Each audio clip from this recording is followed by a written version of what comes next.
Hey everybody, welcome to another episode of Tales from a Professional Nerd. My name is Bryan CP Steele, and I'll be your nerd today.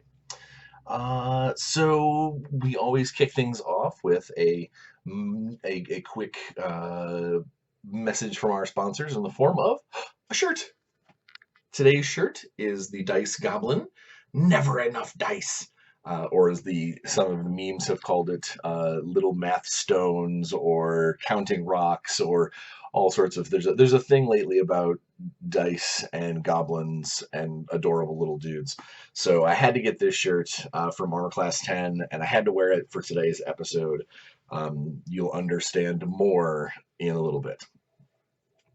Let's see, this week in Bryan. It's been a good week, I think. I just wrapped up on the first and probably primary draft of a Dungeon in a Box episode, very high level. I am packed this weekend with all kinds of gaming goodness, which we'll get into in a minute. Played a little Xbox with my friends. Been doing a lot of Lyft driving and a lot of commission painting, trying to get things paid off while Natalie is on the cusp of getting some gainful employment. But yeah, no. So it's been I would say been a pretty decent week. Um, I had a very cool kind of small town. So I know I've mentioned before I live in a small town. It's called Dayton, Indiana. It's a few minutes outside of Lafayette, Indiana, and Lafayette is well known for Purdue University, and being more or less halfway between Indianapolis and Chicago. Well, Dayton is about 6 minutes outside of Lafayette, and it's a small town. I want to say our population, including the outskirts, is like maybe 3,000 people, and that's maybe pushing it. I mean, like we're a small town. But what that does mean is that we've got a cool kind of like town council and made friends with several of them. And while things have been so hectic lately, I have let my lawn get out of control. And it's been kind of stupid out there. It's a jungle, and in the small town, we have a town marshal that will come by and give you a warning and be like, "Hey, your yard is crazy. Get it taken care of, or we're gonna fine you." And in all of the craziness, I have let my lawn get stupidly long. So a couple days ago, one of our council members, an awesome guy by the name of Tyrone, um, was out and about doing stuff, and I had made a mention on my Facebook a while back about making a big batch of salsa. If anybody had any peppers or anything like that for me to batch up, and apparently he had just kind of raided his garden for a whole bunch of tomatoes and onions and things, and we came to an old timey small town barter where he gave me a bunch of vegetables out of his garden, um, and mowed my lawn, and I mixed up a whole giant vat of homemade salsa for his family, and have a couple extra jars for me, and so it's been a weird and pretty cool week. My stepdaughter has started to learn the guitar. Um, I hope that she sticks with it. She has a tendency to, as soon as things get hard, or, oh, I'm not perfect at it out of the gate, I'm done. So we'll see how that goes. But it'd be nice to see her stick with it and get good at that sort of thing. Um, but this weekend is really I'm aimed up for this weekend. I'm all amped up too, um, because not only do I get to run my first ever D&D session for my kids and my wife and my son's godfather, so a little family game. But immediately after, as in we're running from, I think, 1 to 5 on Saturday, and then my buddy's picking me up at 6, and we're going down to Indy to play in a more grown-up D&D game from like 7 to midnight on Saturday night. So I get both sides of the DM screen on Saturday, which should be a ton of fun, for a variety of reasons. And then on Sunday, I get to wake up at a reasonable time and head down to the local game shop because there is going to be a tournament for the Night Models Batman miniatures game. And I know that I've talked about it here on the channel, and I love that game. I think it's one of the best rule systems for skirmish level miniatures there is. Subject matter obviously is amazing. But the one of the big things about that game is I think the models are gorgeous, the rules work perfectly, and so I was talking to one of my friends who's supposed to be there, and while we were chit-chatting, it came up that I should maybe not bring my Black Mask or my Suicide Squad crew. Basically, those are the two crews that I normally run. And he was like, "You should switch it up and do something different." And I hemmed and hawed about it, and I decided that I was going to switch it up and play a legitimate good guy team. Um, which required a little last minute painting, but I'm bringing a Brave and the Bold team on Sunday, uh, led by some of the goofiest guys I've got in my collection, and my henchmen are goofy masked dudes who want to be Batman. So we'll see how this goes. I'll tell you how I did next week. I don't I don't expect to take home the gold, but I'll probably do okay. My Batman miniatures game skills are pretty on point, so we'll see how that goes. So that's my weekend in a nutshell. Barring the occasional other work stuff that I got to squish in between things and taking care of kids and whatnot. So I'm super excited. This weekend's gonna be a lot of fun, and hopefully low stress because I need it. Oh, speaking of stress, which I can get into that. So last weekend, I had told you that I was going to the Dusty Dinner over in Findlay, Ohio, with a couple of my friends. I love Dust, the game, Dust 1947. It's an amazing game.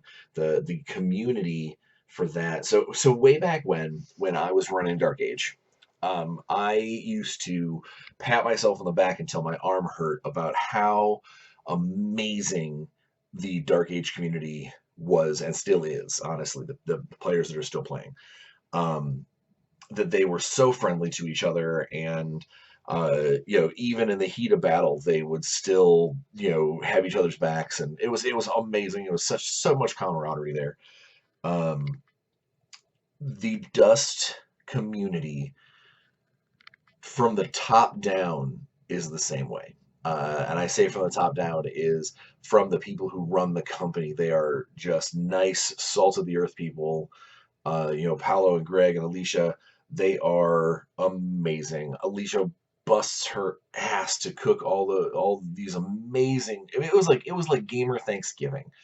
And we ate ourselves stupid, played a bunch of really cool games. So they put on these dusty picnics and dusty dinners and dust days and things where it's, instead of like a super hyper competitive tournament where everyone comes out and it's nationals, it's regionals, or it's the Midwest bottle cap opener. I got nothing. Um, instead of being one of those like high pressure situations, Greg and his like kind of inner circle put together a bunch of fun, sometimes really challenging scenarios on these individually set up tables, and you get to come in and you get to challenge each other, and oh, bring it on, Ian. I've never fought you before. Let's do this mission. But it's not a sweaty, tense, nerve-wracking experience. You're just there having a good time, occasionally laughing at each other, bad dice or bad choices or whatever. Um, but overall, it is just a day where people who enjoy the game and who enjoy other people who play the game come all out, eat some food, have some snacks, play some games, and just have a good time. And for a very, very, very, very low fee, we get to attend this, and Alicia and Greg make these little dog tags, which if I can reach it, it's all tangled up. But I've got two now. I've got two. I'm going to do a dust picnic and a dusty dinner, and I plan on making that necklace as big and full of dog tags as I possibly can. Because not only do I dig the game, but I dig the people and I dig these events. And I will proselytize if I have to. I will spread the word that if you are remotely a fan of miniature wargaming and a fan of having fun with miniature wargaming, kind of where they go together, um, take a look at Dust, see if anything in that collection trips your trigger, and come on out because these are really really cool events, and I think that uh, people uh, people who have overlooked this game or overlooked things because of industry drama or I don't like historicals because that's me. I'm normally I turn my nose up at it's just got tanks, yeah, Germans, whatever. Give me elves, or whatnot. Dust 1947 is a totally new world in and of its own. It's an alternate history. There's zombies, there's monkeys, there's aliens soon. There's Cthulhu has an entire army to itself. Um, like it is well worth looking into, and the system is easy, and it's a fun game, and it plays fast, and it learns quick. So give it a go. And if you're ever around one of these places where they're doing one of these dust days or dusty dinners or dust picnics or dusty breakfast or dust, oh my God, dust and donuts.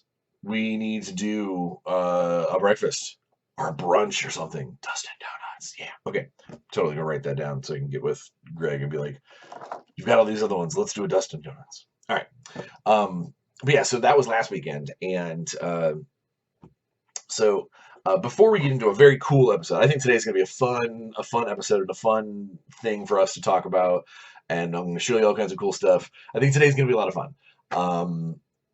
Fun story times and whatnot. But I do want to take a serious moment. So because I have been pretty stressed out lately, not getting a whole lot of sleep, working a lot, that kind of thing, kind of trying to make real life work until it can go on autopilot for a little while. Your dear friend Bryan, your nerd, your professional nerd, has been. I have always had issues with my dreams, with dreams and sleeping. Um, it is a benefit as much as it is a drawback. Yeah, I don't get as much sleep, but my dreams are normally extremely imaginative and very out there, and I'll like wake up and write stuff into my phone. Or before I used my phone as my primary notepad, I used to have a not so much a dream journal as it was a scratch pad next to my bed. So I could be like, oh yeah, dogs with armor. Okay, cool. Like or whatever. Um, but the more stressed out I get, and the more frazzled I get, the more exhausted I get, the more these dreams are less imaginative and just kind of become bewildering and upsetting, and they create the perfect storm for me to end up being a snore machine. Um, which I know that sounds weird, but if I'm getting restful sleep, like long-term restful sleep, my snoring is way under control. If I am talking in my sleep or uh, flip-flopping around or flexing muscles or whatever, I tend to snore a lot more and louder. Um, as my friends this last weekend at Dusty Dinner found out, they were subjected to probably one of the worst nights that I have had in a long time. And I feel very, very bad that it got so bad that one of my best friends, my brother from another mother, um, had to leave the room and sleep in the car. It was that bad. So this is me throwing an apology out to the universe and to my friends for making allowing my life's stress and hiccups to impact my sleep and my ability to sleep so much that it then kind of carried over into other people. So that was a drawback from the Dusty Dinner, but overall it was a wonderful weekend. It was a great trip. It was a solid week, and we're heading towards the right direction as far as real life goes. Just need a couple more weeks of forward progression and getting things taken care of. So um, let's see. What else? What else? What else? I think that's about it for the week. It's just a lot of work, a lot of me getting ready for the weekend to be able to play some stuff and get ready for today's episode. Excuse me. Whew. I need to drink real quick. All right. So um, today's episode is the Dice Hoard and Superstitions. So uh, earlier this week, I gave my wife and I gave our children their very first set of D&D dice. That is theirs to keep or lose or whatever, but hopefully it's theirs to play with while we play D&D. And we had, Natalie and I had talked it over. We got them little dice pouches, and Natalie decorated them. And you know what? I've got them here. Decorated them with their names on it. So there's cons, and there's Norries, So, but it's their own little personal dice things. Their own, and Norrie's already talking about, when can we go buy more? And Connor, last time he was at the game shop here, he saw some sets that were uh, perfectly. I mean, the marketing structure, muy bueno. It's on a lit up like staircase, so bright that if you walk even within 10 feet of it, you're like, "What is that? Oh, dice!" He immediately saw that and he goes, "If those dice light up?" And I was like, "Nah, they don't light up. They're being lit from behind, but they're really cool dice." Um, and he was like, "Can I get some?" I was like, "Let's wait and see. Let's hold off." So that is that's kind of where today came from. Is uh, giving them their first set of ice reminded me of my first set of dice, and scroll back through history, and I can't tell you how many dice that I've bought, lost, stolen, broken, in one instance burnt. um like there's so many different things that happen to a role player's dice collection. And I just thought that today's episode would be a lot of fun to take a look at some of the things, how we gather and kind of treasure these dice, these special math rocks. Um, and uh, I've got a handful of mine. I'm going to show you my. Oh, you can actually see it off camera here. So this is a tin. This used to be. It used to be full, or it used to be this used to be a bag, but the bag seams ripped, And so I put it in this tin, and then every time that I play D&D at the house, I just put the whole tin out, and so in case anybody was like, "Oh, I'm missing a D6," they can just grab one. But you know, it made me think. I've got so many just weird dice. A ton of So here's the Gary City or the Gary Con one from 2016. Let's see if we can get the zoom to work on that one. You pull back just enough so you can see it. Ooh, it's got like a lizard man head on it. I've got special D6s that have the Carcharodon Space Marine Shark. That when I had my own Carcharodon army back in the day, I had these D6s to play with it. I've got a ton of dice in here from like Rum and Bones. I've got a die in here from a game store that I have never been to. It was a buddy of mine's store. He gave me the die. It's the Alpha Omega out in Boston. It's kind of just crazy the sheer amount of dice that you collect, and those are my extras. That's not even my good ones. Those are my extra dice, like my standby on deck. I don't know. The Hoard is what I call it, and it made me think that a lot of gamers do that. A lot of gamers just hoard dice. One of the first things that you do when you buy a new army for 40K or for fantasy or something similar, one of the very first things that I know a lot of players do is go, oh, well, I need to have dice uh, that'll match up to that army, the right color, the right aesthetic. Does it change them? No, not at all. There's no difference between this D6 and this D6, but you just got to do it. Oh, I'm playing this dark elf character. I'm gonna get like purple or black dice to go with it. Whatever, like I've got a bazillion dice, but it it is it has become kind of I don't want to say a badge of office or more like just a tradition is to just gather dice. And there are successful companies, that companies like Crystal Cast or Chessex, they have been in business for ages making, these. I know I got, this die from Chessex at a show, or bought it from a game preserve or whatever. And,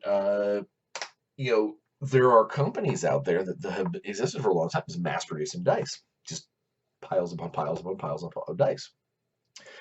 And it is one of those things where those companies, like if gamers only bought one set of dice and then was done, it was like, nope, here are my D&D dice. I don't need anything else. I've got and I'll get 2 extra D6s just in case. Those companies would go out of business. Like, there's just not that many new dice people. And then you take into consideration the higher end dice, where dice have now become a I don't want to say like an elite status symbol. Do you have the fancy? Do you have a set of the fanciest dice on the market? Do you, are your dice laser honed down to the micron, or are they the kind of dice that I salvaged a bunch of D6s out of my mom's Monopoly set. There's a I don't want to say a stigma, but there is definitely kind of a pecking order of kind of the classiness of dice. And in no small amount, there are companies out there now that would not exist if it wasn't for the dice kind of fanaticism that role players and some war gamers have. There's a Kickstarter that I've backed twice now for dice, for specifically dice, for the Kraken Dice Company. They make they're slightly larger than, like, here's a Chessex D20, boop, and here's a Kraken D20. It's just a slightly larger. The numbers are a little easier to read. It's not a big deal, but there's still that same urethane. There's a little Kraken symbol where the 20 is supposed to be. they roll right. They're well balanced. I've done the saltwater test on them. It's they're good dice. Their sets come with the most adorable thing ever, a D2, which if you think about it, a two-sided die is just a coin. So it is a flat little chit with rounded edges that has a 1 and a kraken for the 2. And so if you want to roll a D2 or odds and evens or whatever, now I just rolled a 1. Oh, there I rolled a kraken. There's 2. So could you do that with absolutely anything? Absolutely. Could you flip a quarter? Sure. But now I have a die for odds evens or a D2. It's just it came with the set, so I've got it. I got a couple of them, a couple of those now. There is one company in particular that I'm going to take up a moment to mention before we get into the stories and superstitions about dice. There is a one company in particular that I want to talk about, and kind of go hand in hand with another company. So there is a company called Level Up Dice that is started and owned by a friend of mine named Alex. And several of his employees are dear friends of mine. A handful of them actually role play in my home, in some of my home games. Originally, the company was based out of Australia, but they are at this point a world. They're all over the place, and they are known for dice that are art. Basically, like here is a salt. I'm gonna screw this up. Like here, petrified wood dice, or here are dice that are made from a salvaged mammoth tusk. Here are dice made from this extremely rare mineral we got a chunk of and made dice out of it. I've got some of their aluminum. I only have one set of their dice. I would like more. Hint, Alex. Um, but I've got a set of basically it's like the aircraft aluminum iodized etched. Like the numbers are gorgeous. The points are crisp and hard. Like when this thing rolls, there is no cock die. It is bam. It stops on a number and stays there. And it's the same thing, goes the same way with any of the other dice in the set. They are really precise. They're extremely balanced.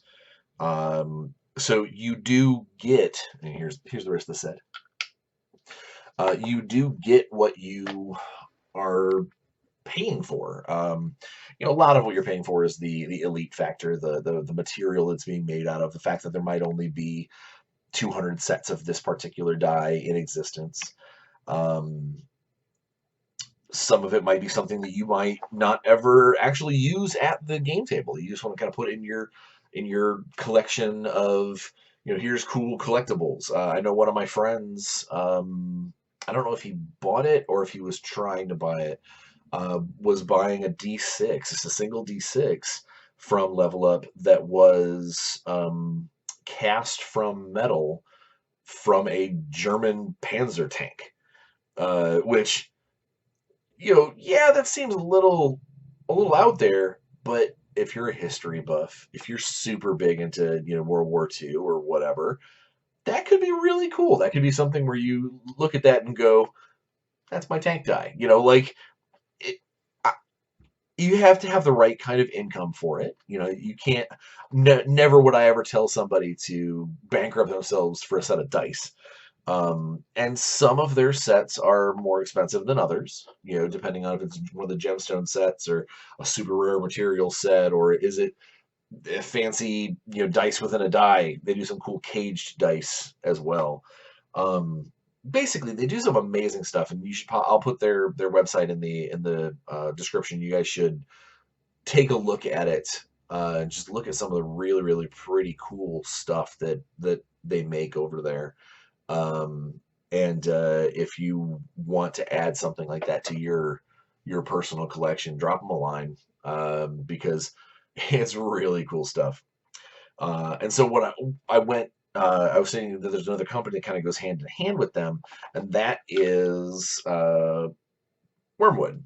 So Wormwood, they make kind of almost like gaming aids, where it's like, here is a special box to store your cards in, or here is, in this case, I have one of their magnetized sponge filled dice set trays, because I don't want my really fancy level up dice getting all dinged up and scratched up in my hoard case. And this also, it's small, and it's an opportunity for, if I am just running to play a game at somebody's house, I don't have to bring a pile of dice. I can just bring my nice and fancies, and they're safe in this little magnetized thing. And it is a strong set of magnets that are in this, that put this together. Like it's not going anywhere unless I bang it real hard. But the Wormwood guys, I guess they've known Level Up a long time, or they've always kind of gone hand in hand. That a lot of those fancy Level Up dice, you'll want a way to protect them. You'll want a dice tray to roll them in, so you're not, in the case of my metal dice, I don't want those to scratch up my buddy's table, or put nicks and scratches in, the map that's on there, or anything like that. So I've got, boxes to roll them in, places to store them. And that's what Wormwood makes. They make, high-end, fancy, wood-crafted, I believe they also do some leather, but like high-end game accessories that are a very cool aesthetic. And when put in conjunction with the kind of awesome art dice factor of Level Up stuff, it's a neat combination. So in my own personal dice hoard, I recently picked up, just goofy dice somewhere here. I couldn't find it to show it to you guys, but I have a D34. I remember buying it I was walking past a stall at a show, like a little like comic book show, and I walked past, and the guy had dice, and I was like, oh, okay, cool, cool, I'll check out these dice.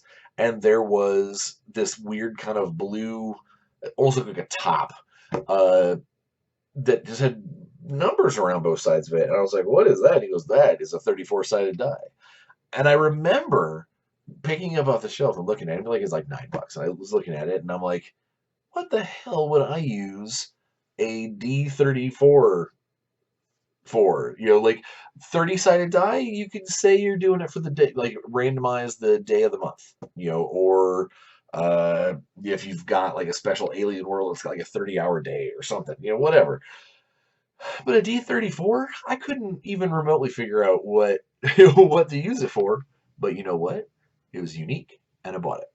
And so that's the same thing here. I have this 12-sided die that is got body parts all over, or like the body, and on each side, the body has a different star placed over a section of the body. And what this is if I want to feel particularly narrative, or if I want to institute, hey, in my games, if you critically hit somebody to get the extra damage, we got to find out where it went. And there'll be some kind of narrative effect. That's what this is for. This is basically, I just rolled the left hand. So in the case, here, I'll show you what that looks like. So see how it's got, back it up a little bit so it'll go and focus. So it's got that star over the hand. Basically, that means that I have determined that the hit location is guy's left hand. So yeah, like that's just it's just a neat little die, and it was like $5 at the game shop. And I was like, I'll grab it, even if I don't ever use it. That is kind of how the dice hoard happens. I have let's see, I've got a handful of very specific Star Trek dice that, if you look at them, there's sides that just have nothing. And here's a couple that have like little like explosions on it. One explosion, you know, and then several sides that are blank, just blank starscape. And that is because these are what I call gimmick dice. They are dice that, if I wanted to, seeing that there are one, two, three, oh, only one, two, yeah, I guess there's only two uh, Star Trek symbols, one, two burst, and one burst. I could easily make a little chart that says 5 and 6 are the Star Trek symbols, 4 is the two burst, 3 is the one burst, and 1 and 2 are blanks. Uh, a way for me to use regular dice instead of having to go out and buy Star Trek dice for the Star Trek role playing game. But I didn't because I'm a dice hoarder and I had an opportunity to get cool dice. Friends of mine got married back in, well, let's see, let me take a look. He got married in 2013, specifically July 5th.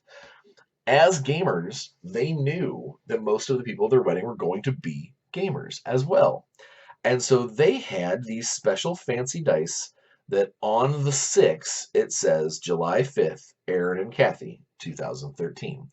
That was their like takeaway for everyone at the at the wedding is you could uh, leave with a handful, one or two.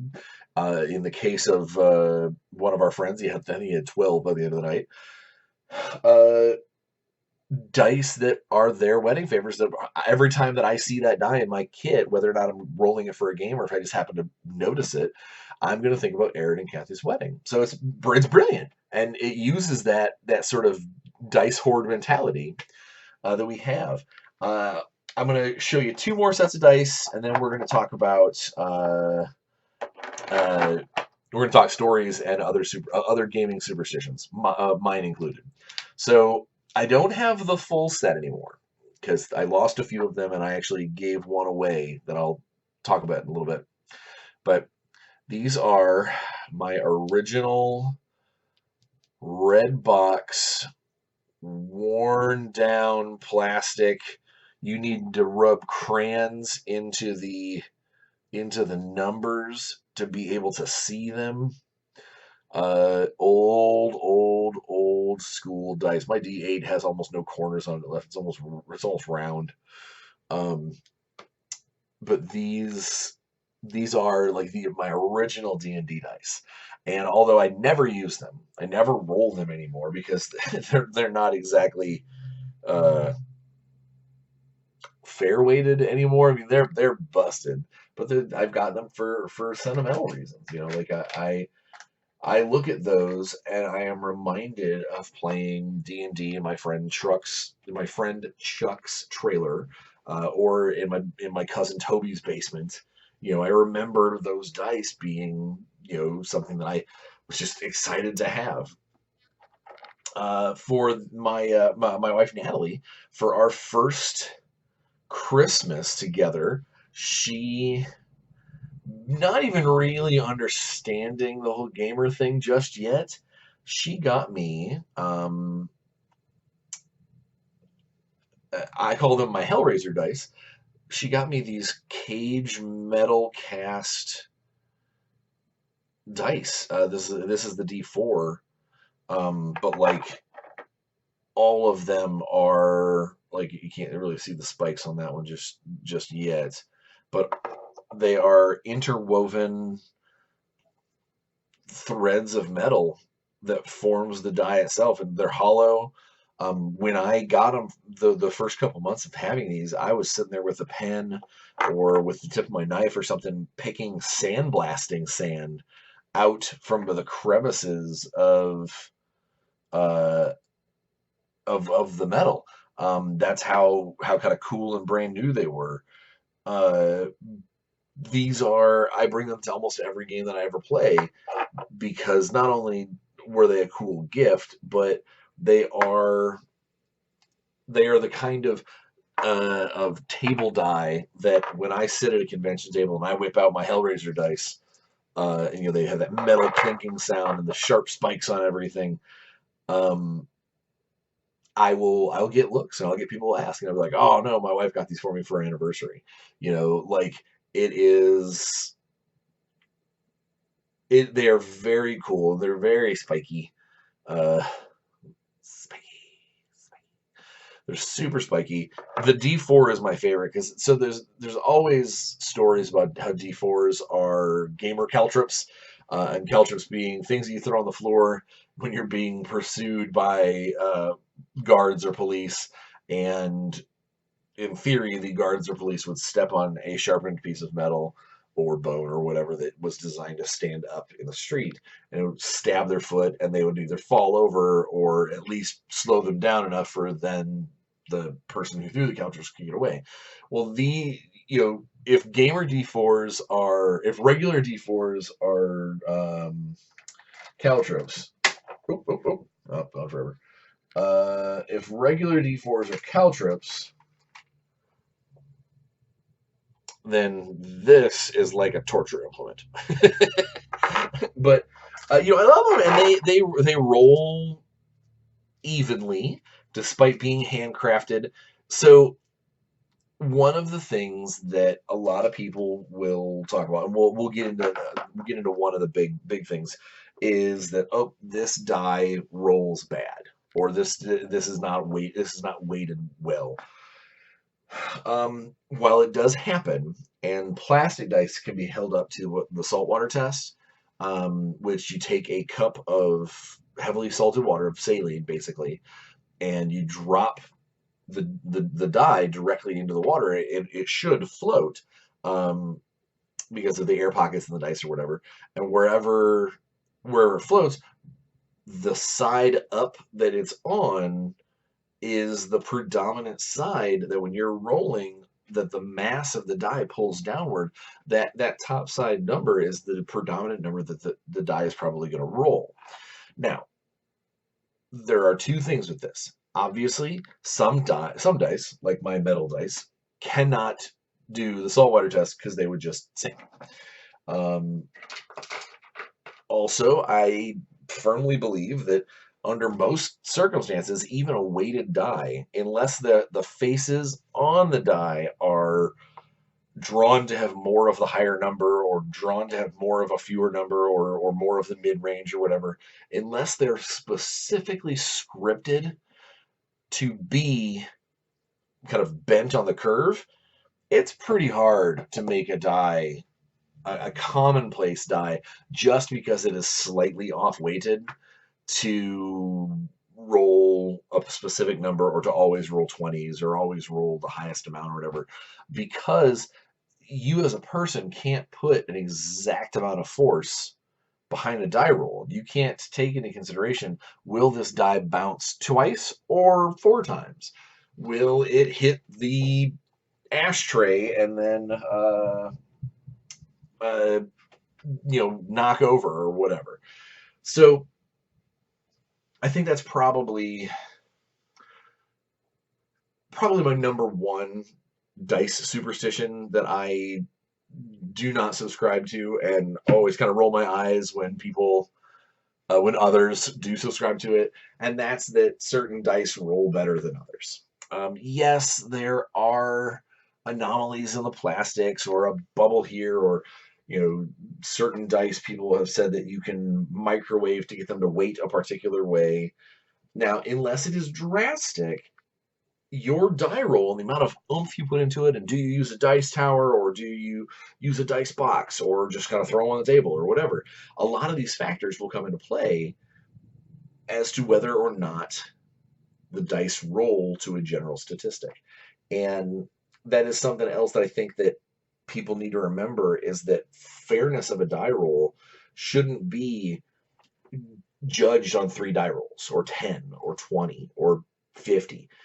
At 100 or more, you should start getting a general idea as to whether or not that die is legitimately weighted badly.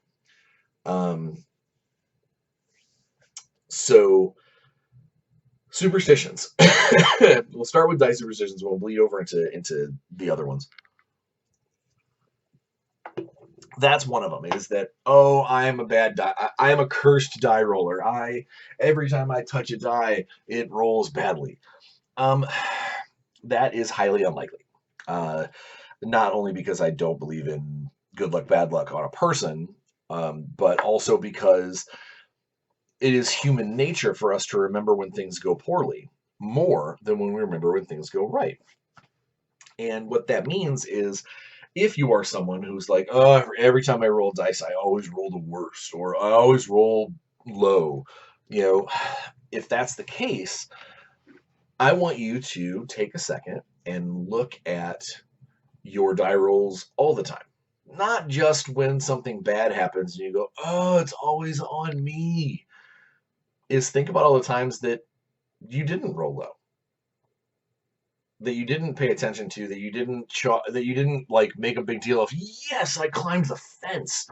It's probably that you roll normally. You just focus on the negatives because that's our human nature.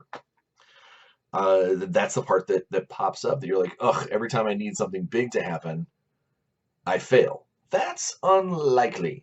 But you do remember when those failures happen, and you have a real hard time getting over that. Let's see, what else? Oh, I don't have one. I was looking for one, and I'm assuming it's because my friend has purged me of them. Um, there is a specific type of D20. So, you know what? I'm going to do it this way. When you have a die, generally speaking, a number balanced die will have all of the opposite facets. Like if you like took a caliper and grabbed the 5, in this case, the other side is a 4. Okay, so the opposite side is 5 and 4 equals 9. Okay, 1 and 8. Oh, that equals 9. 3 and 6. There we go. On this one, because the 10 spot is actually a 0, it is 0 and 9 equals 9. So that's how you keep track of the fairness of number distribution for most dice. Is that if you look at a if you look at a D6, a good D6 will have, or one that's a standard D6, will have its opposite sides equal 7. So 6 and 1, 5 and 2, and then 4 and 3. Those are all of those equal up to 7. On a D20, that comes up to 21. So 20 and 1, boink, 13 and 8, boink, so forth and so on. Well, there was this little game. It was a minor game. No one ever knows. It's called Magic the Gathering. I don't know if you heard of it. This card game where you have 20 life. And it became, rather than trying to keep a scratch pad of life or 20 life tokens or anything, it became commonplace for people to use D20s to keep track of their life. You know, so you put the 20 next to your deck, and ow, I took damage. So you grab your 20, and you fish around, you find the 19, and I still haven't found it. Oh, there we go. And you put the D20 down on whatever your life total is currently, and if you get down to 0, you lose. Some smart person, especially in a tournament scenario where time is of the essence, some smart Magic player decided that it is going to make more sense to make a D20 that is the numbers are placed on the die in a way that it will be easy to find the next number down, depending on how much damage you took. And so what it is that instead of it being 20 and 1 and 19 and 2 and 18 and where the facets are all mixed up, it goes 20, and the next thing down is 19, 18, 17, 16, and then down is 15, 14, 13, so forth and so on until the whole die, all the facets end at 1. And that has become known as a spin down die, because you start at 20, and as you take damage from magic, you spin you just spin the die down one facet, and eventually you get down to 1. You don't have to search for numbers because then the next number is always touching the number that you were just on. Now, the superstition here, the the issue that people have is that there will be people that will play D&D or play a game that requires D20s, and they will throw a fit if you use spin down dice. Because in their brain, because the numbers are not associated in a standard pattern, that you will know somehow how to make that die roll always roll in the patch of the high numbers. Now, what you're saying is, well, no, Bryan, because I'm not a magician and I don't know sleight of hand that's like ninja level cheating, that you wouldn't be able to. And honestly, if you roll a die, even with just enough oomph to get out of your hand after you shook it up a little bit, that just I barely put that down on the table, and it bounced 4 times. I would have to be some kind of weird up close magician to make a spin down die cheat for you. And so the people who throw a fit because spin down dice are terrible and they're just cheating, I want them to show me how they're going to cheat with that die. Well, I don't know, maybe you could. No, you can't, unless you're a ninja or a robot, and none of us are one of those that I know of. So that's a dice superstition that always bugs me, is the spin down versus a regular layout. It's just a piece of plastic that has a bunch of sides on it that reacts to you throwing it, and eventually gravity keeps it from falling any further, and then we get to see a number. That's it. Um, let's see. Let's talk about some cool gamer superstitions. So I only have a couple, me personally. Um, and they almost all have to do with wargaming. Um, I always believe that a painted model, after it has gotten through the shock of being painted, will do better than an unpainted model. There is absolutely no reason for that to be true, but I just feel that way in my head. That the first time the model hits the table and he's painted, he's just getting used to his new skin. So, he might not be great. Curse of the freshly painted model is what we've always called it. But after he gets through that initial uncomfortable, he is going to far outperform any unpainted version of itself. Again, silly superstition. It is what it is. Um, I know me personally, when I'm making D&D characters, I refuse to name a character the same twice. Um, Even if it's separate chronicles, separate what I refuse to ever share a name with another one of my characters. Um, and I couldn't tell you exactly why. Maybe each one needs their own story, and I feel cheap if I'm not making up new names. Also, never name a PC, never name a character or NPC, I guess, as the case may be, after like a historical fiction figure or something like that. In my youth, I will admit, I have done that a couple of different times. I've had a couple of characters that when someone hears the name, they go, wait, wasn't he in that book? Or wasn't he the Prince of Uruguay? Like there's a little bit here and there when it comes to those kinds of things. But I just, every name should be unique. Every name should be their own starting point for their story. And so those are my superstitions. One of the biggest ones, and this is one that makes my friends crazy, specifically my friend Carlos. So wargaming, when you play a lot of war games, you have to make an army. You have to build your force. This is what I'm bringing with me. This is how many points this costs. This is the special benefits this guy has, or whatever. And my buddy Carlos is very big into, he makes an army. He plays with it a couple of times to determine if he likes that army, and then that is the army. It might have some modifications he can make to like add to it or subtract it. Subtract from it in the case of like the size of the game that you're playing. But overall, this is the core of the army, and this is what he's doing. That would make me insane. I would get so bored so fast playing the same thing again and again and again. Winning or losing doesn't matter. My superstition is the opposite. Unless it is a tournament that requires you to keep the same army for multiple games or something along those lines, I um, I will never use the same army list twice, and it is absolutely just superstition. Unless the game forces me to, or the tournament or event forces me to, or like the models that I own, if I don't have enough models to field otherwise, or whatever. If it is even possible to the point where I'm shifting, like I spent $5 on, or 5 points on bubblegum for this guy, I will take it from this guy and give it to this guy.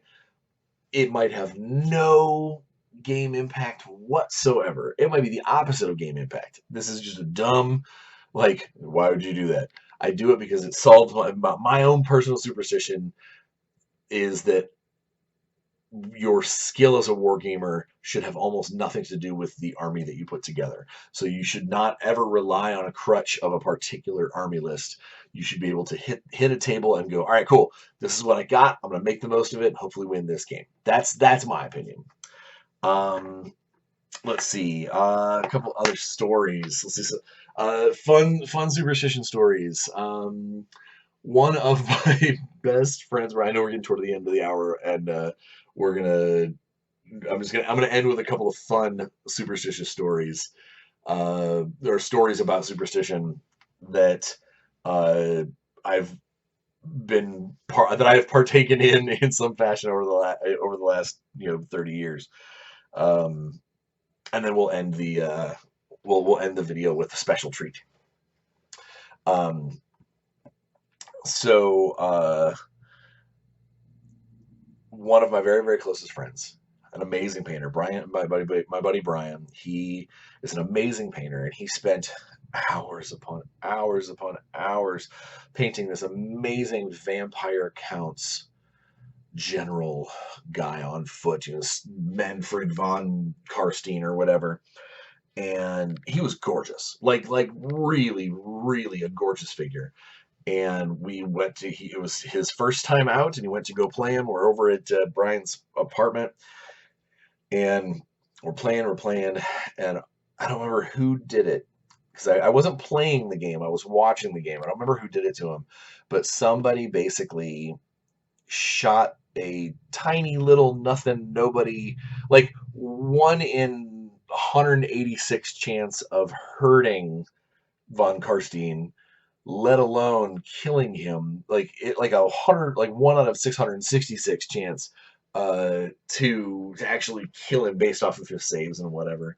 And sure enough, perfect storm. Here's this little tiny nothing hits the model. Model fail. He passes all the rolls. Model fails all of his saves. Model dies. And Bryan, without pause, picks him up. And in that day and age of that particular game, if the general leading the vampire's army was destroyed, the rest of the army started to collapse and crumble. Not like figuratively, as they literally, you had to make rolls to find out which units you had left on the battle for the rest of the battlefield, or for the rest of the battle.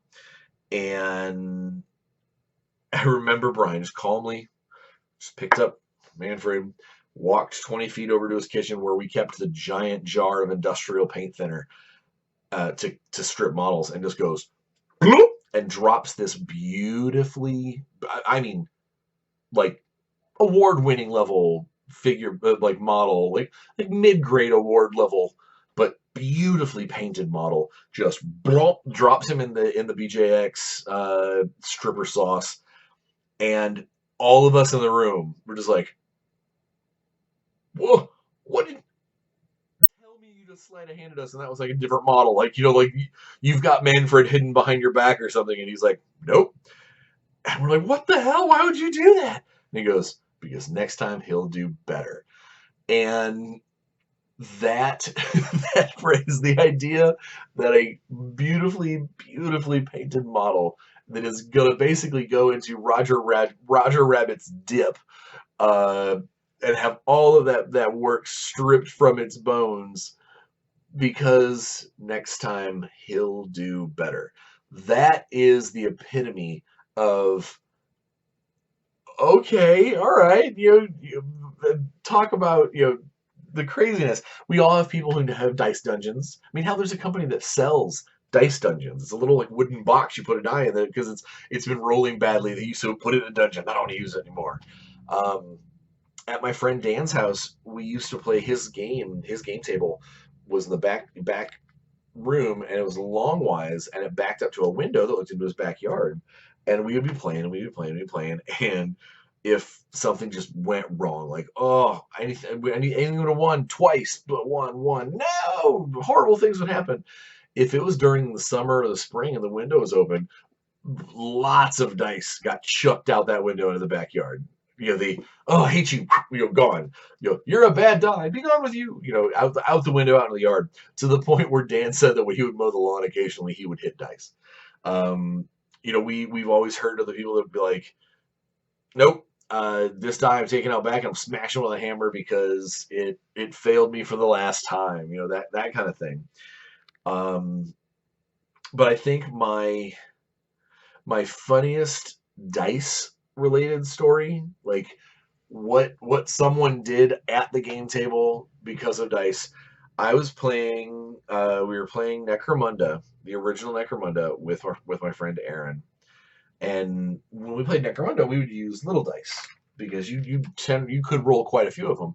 So we would roll these little dice, and I remember something. I don't remember the exact instance, but it was basically I think it was the original Cypher maybe, where he had to, the only way he could die is if you rolled one 3 times in a row, and we're playing, and he gets to make that save, and he rolls one, and he rolls a second one, and he picks up the die, and he goes, don't do this. Don't make the mistake of rolling another one. You've got this.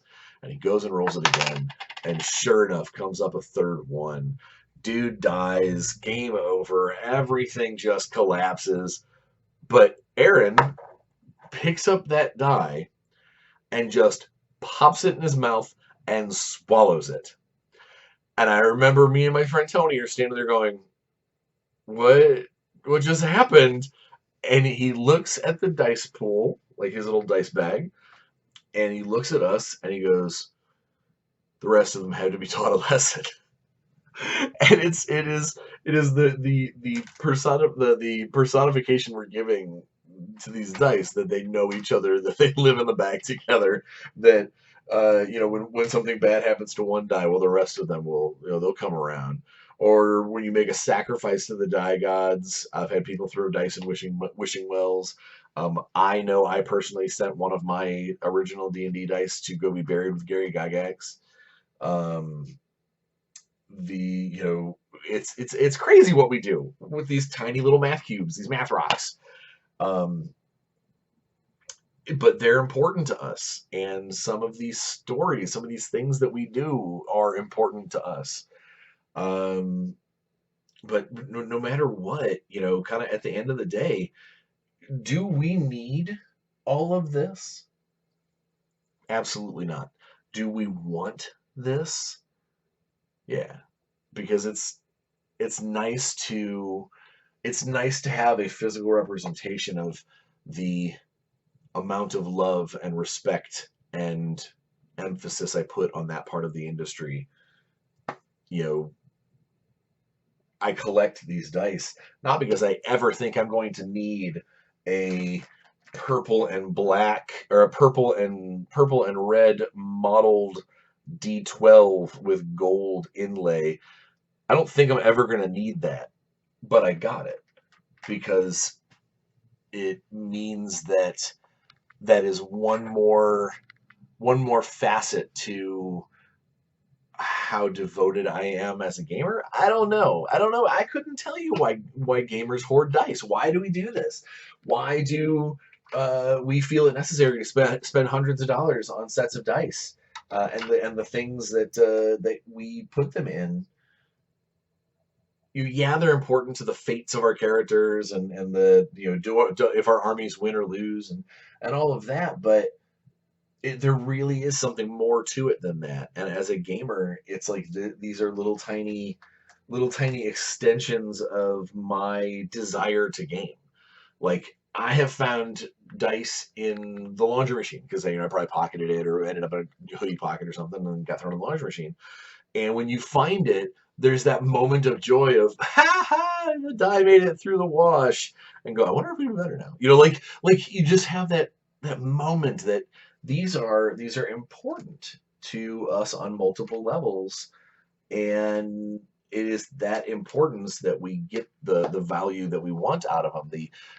Is this like my aluminum Nightwing set from Level Up is pricey. It's an expensive set, but I love it, and I love how precise it rolls, and I love the how easy it is to read those numbers. And when I roll those dice, I know exactly what came up. The there is something to be said for that spiky factor of my anniversary Hellraiser dice, or the fact that I probably have a full cube of 36, which is 6x6 little D6s, of at least 5 or 6 different colors. Again, do I need them all? Absolutely not. Am I glad that they're there? Part of me is, yeah. And I am super excited that this week we were able to begin my kids' road down that mentality as well.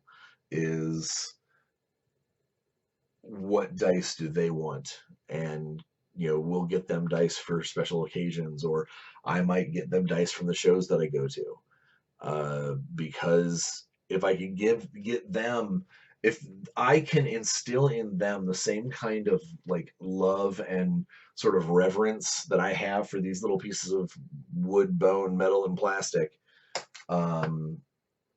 that I had, I know that they will have no trouble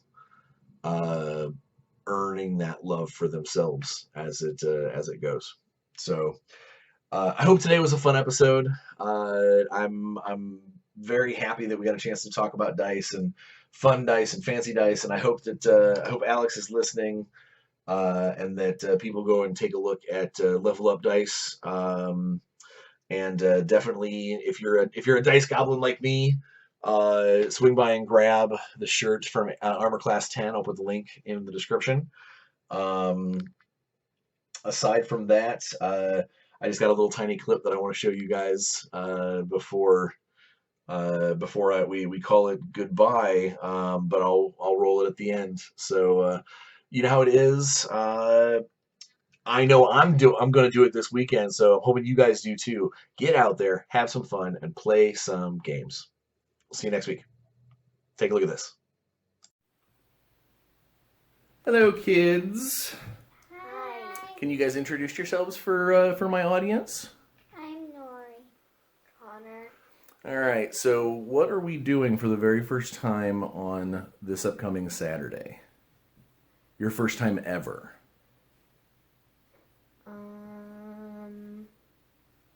We made characters for it the other day. Oh yeah. We're playing a family D&D round. Yeah. So what do you need when you play those games? Imagination. Mm-hmm. And obviously the rule books and stuff. But what else do we need? Characters. We already made those. Enemies. Well, Dad'll make all those. What do you need to make the characters do stuff during the game? Dice. That's true. So what Mom and I did is we got you guys your first ever sets of D&D dice. Oh, nice. So these are your special dice for you to keep your own. You can start your own collection. When we go to the game stores, if you ever have any money, you can pick up your own or whatnot. This is a 10-sided die, right? That is. Remember when we were talking about percentile dice, how I said there was the ones that had the zeros on there? So those would be the tens digit. 20. That's the one that you just had. 4. 6, 8, 12, 10. It's got 2 10s, so you can do the percentiles. 10, 20. And Mom did your own little special dice bags for your sets of dice. It's got your name on it and everything. Yay! So we just wanted to make sure that you guys were ready for Saturday. And then maybe after the game, we can get you guys back on camera. You can tell my viewers how everything went. Maybe you can film the game. We're still trying. Probably take a while. I'm still trying to figure out how to live some of my own stuff, but we'll see how that goes. So why don't you wave to everybody, and we'll talk to you guys again some other time.